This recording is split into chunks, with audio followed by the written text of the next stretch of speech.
before the break, we were discussing the viability of sponsorship of the World Cup. Now let's turn our attention to media ratings during this period. Rob Smuts from RMS Media joins us for our panel discussion. Rob, thank you so much for joining us again. Let's start with the total viewership. What was that like? We're still collating viewership figures for 210, bearing in mind that the closing ceremony and the final itself was broadcast across 215 countries. So I mean, it's just we're expecting a phenomenal audience, a global audience.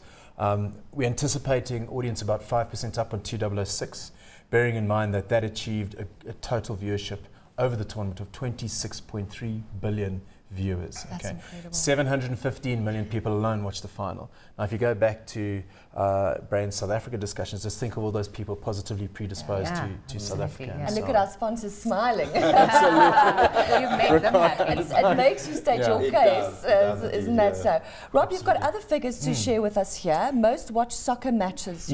All right. Well, if we look at the USA, and we know that soccer, football in the USA is a growing sport, a sport in its infancy, which is growing in popularity and growing in following and so on. The final, which we just had on the 11th of July, achieved an audience of 24.3 million viewers. Wow. Doesn't sound that big, but it's the biggest ever soccer match watched in the US. Yeah. That's followed by US-Ghana in the game on, I'm not sure of the date there.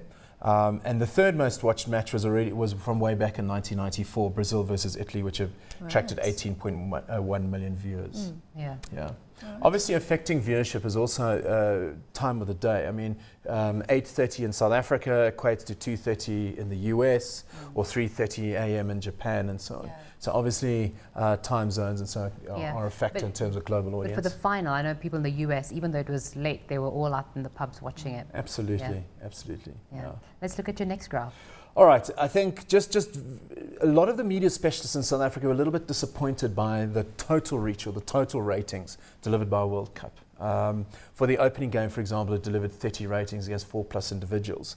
And people weren't that excited about it. But I think to contextualize this, you have to look at the share that these matches achieved in terms of total available audience. The SA versus Mexico game, for example, achieved an 87% share of the total TV audience available. That was the opening game, right? The opening game. So what that means is basically in layman terms that 9 out of 10 people watching TV were watching the opening game. That's so incredible. again, fantastic in terms of delivering audience to the sponsors and so on. The game against Uruguay, that dipped a little bit to an 80% share, but that was a later game. So bearing in mind the pool of total viewership was bigger. And then against France in our do-or-die game in Bloemfontein, where Bafana did us proud, coming out 2-1 winners, we had an 84% share of total viewership. So, I mean, these are fantastic audiences. The other thing which was mentioned earlier were in terms of fan parks, TV. Township TV, I believe, like for example, a colleague of mine lives in Deep Sloot. He said the township TV facilities are absolutely brilliant. Corporates, private homes, private individuals, you had huge gatherings, a lot of out-of-home viewership. So maybe that 30 ratings might have been a lot higher if people didn't get together to celebrate this FIFA World Cup. 210. At what point did you see the dips? Was it the time difference that was a problem? Was it the different games that were played? Not necessarily dips. I think it's just a case that the ratings weren't as high as some people might have expected. And we're saying that a lot of out-of-home viewership might have accounted for this. Do you think people stop watching when their particular team falls out? I think certainly from a South African's perspective, we did go down from the 70s down to about a 50% share of audience. But South Africans, as Danny Jordan pointed out, I mean, we followed several different teams. The South African fans were absolutely fantastic. We did, didn't we? Yeah, Ghana, Brazil, Cambridge, do you think that's a cultural thing for us South Africans? No, I think it just shows how open-minded we are as a people. Because when Brazil played, I mean, I saw many South Africans dressed as Brazilians. And then Spain played in the finals. A lot of South Africans were dressed like that. But also it shows exposure to international football. We see a lot of British football, Italian football, and also sometimes Latin American football. So our guys are exposed to a lot of those players. But also just people want to take part in the spirit of the World Cup. They want to sit back and be passive. They wanted to take a side and really support it. In that way of supporting the tournament itself. Your thoughts on that, Ricardo? No, I'd say that it's a huge event locally, and people want to go out and celebrate with their friends. And in fact, you just came back from Spain, didn't you? Yes, absolutely. Tell us about what's happening in Spain at the moment. What's the mood like? It's huge, huh? It's amazing because well, first Spanish are very happy. It's the first FIFA World Cup. Congratulations. Yeah. But also, I think it's also beautiful on the affinity and the love now for South Africa coming from Spain. Yeah, what are they saying about South Africa? Well, first, it's totally beyond expectations. Nobody was expecting that South Africa was the country that they discovered. And not only through the players, the media, you know, some of the local people that came. But also looking to the future, Spain has a very different perspective on coming to South Africa. It is no longer Africa. It is about coming and experiencing a holiday like elsewhere. And I think that's huge for this country. Yeah? Yeah. And it leaves all this history, you know, behind. That's right. So I think it's beautiful. It gives us a new beginning almost, doesn't it? So the attraction's mainly on tourism. Because one of the best things which the TV broadcast did, they used to show aerial pictures of the stadium. That's right. Yeah. And I remember seeing Moses Mabhida in Durban next to the coast. It looks stunning. I mean, I've been there, and it's my favorite stadium, PE Stadium. So people actually, even the commentators spoke very highly of South Africa. And in a way, it almost felt like they were selling it. It was beautiful. So it was not just about the audience ratings, but the flavor, the feel, the tone that they took in selling the country to the external audience was very good. Well, we're looking forward to all the foreigners coming back to our shores for holidays, aren't Definitely. we? To the wineries, to the lodges, to We've the got so animals. much to offer, and I'm glad that we could showcase that. We had the opportunity. Yeah, and also people picked some pieces, but they also know there's a lot more to come in. So they want to experience it fully next time. Exactly, they want to come back. Well, Ricardo, Cambridge and Rob Smith, thank you so much for joining us. Thank you. Thank you. Thanks so much. Well, that concludes the end of our World Cup special. Well, don't miss next week as we take a look at green leadership. Remember, you can send us a mail on media@cnbcafrica.com, and you can watch all the videos on abndigital.com. Well, from me, Jackie Nell, and the team, goodbye. Well, the final whistle has been blown and the spirit of this memorable event still lives on. As President Jacob Zuma has said, do not pack away those Rainbow Nation flags just yet. Take a look at a campaign called Keep the Flag Flying to encourage us all to do just that. Cheers for now. Draft FCB South Africa is the advertising agency behind the Keep Flying campaign. The initiative is to encourage South Africans to unite behind the country's flag despite the final whistle being blown for the 2010 FIFA World Cup final.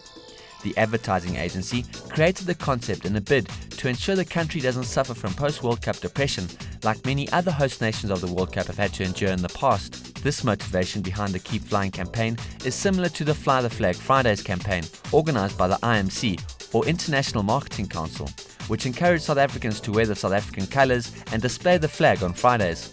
About 6 weeks prior to the final day of the Soccer World Cup, South Africa reached an unprecedented high.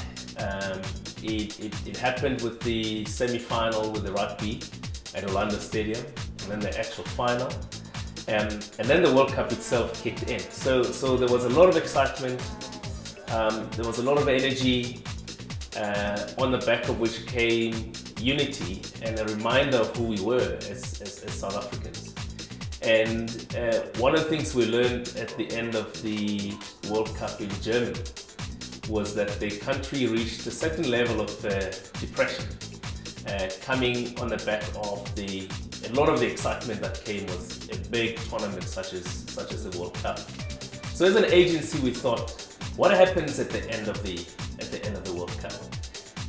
And we were not having a sporting discussion. We were not having a discussion about advertising.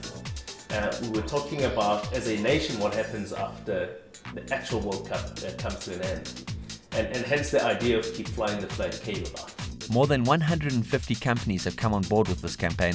Lexus became the first brand to join the agency in its bid to fly the flag by agreeing to include the Keep Flying logo developed by the agency in all 3 of its television commercials that will be running during this period. Draft FCB, our creative agency, came up with this fantastic idea and spoke with us about this just beginning Keep It Flying campaign. And I think all our hearts were fairly warm, if we're honest about it, because we just come off the back of what must be the best experience anybody could ever have in South Africa, with such a fantastic success for the country and far beyond just the football. And I think there's a spirit that has come out of what has been the World Cup, that somehow all of us have got to keep going and keep living. We don't want to say goodbye to that great feeling and the vibe. The big brands will benefit from being part of the goodwill. and being part of South Africa and being seen to be supportive of South Africa, and hopefully the initiative brings them closer to South Africans and therefore their target market. So in the long term, the goodwill will by all means definitely be beneficial to all these brands. Some might say that this campaign is a way for brands to squeeze out what marketing values the World Cup has left, but Jerry says that this is not the case. We've made it very clear when we started the Keep Flying initiative that this is not a commercial initiative. No one is making money out of this. Draft FCB is not making money out of this. The brands that have come on board are not making money out of this. We've got Proudly South Africa involved, we've got South African tourism involved. We're talking to the likes of the GCIS, Government Communications. So this is not a commercial initiative, and any brand that participates in this really is about promoting that spirit of oneness that all of us as South Africans felt during the World Cup. And there's, in our view, there's nothing wrong in wanting to lurch onto that goodwill, and we believe it's the right thing to do. It is no secret that FIFA has stringent rules and regulations around non-official sponsors using the World Cup to leverage their brand. This is something that Draft FCB South Africa avoided by keeping it simple. We picked the simplest creative execution. We are asking ourselves, if we're talking about oneness, we're talking about unity, we're talking about bringing people together, what is the one symbol that represents all of us? And that symbol is the national flag, and our campaign essentially revolves around the national flag. But what does this campaign mean for the public and the brands that are getting behind this campaign? That is the real big question. A number of things are coming up. A week after the World Cup, we all saw the very first and participated in the very first International Mandela Day. Our view is that anything that has to do with nation building should become a part of flying the flag. So in your local community, where you live, work and play, if you feel like making a contribution according to your own means, all of it done behind supporting the flag and behind, as a result, supporting the nation. Any one of those initiatives is a contribution to a bigger, better South Africa. Well, I think any business needs an environment to work in that is positive and vibey and upbeat. And having come off the back of a real global recession, that while South Africa got affected, I think a lot of its effects were already in order, but nevertheless it's really hurt the market. We've seen downturns, particularly in our segment in automotive. So I think if people are feeling positive about the country and positive about the spirit that exists now in South Africa, that can only be good for commerce. And if it's good for commerce, then that's going to be good for the common man and everything thereafter.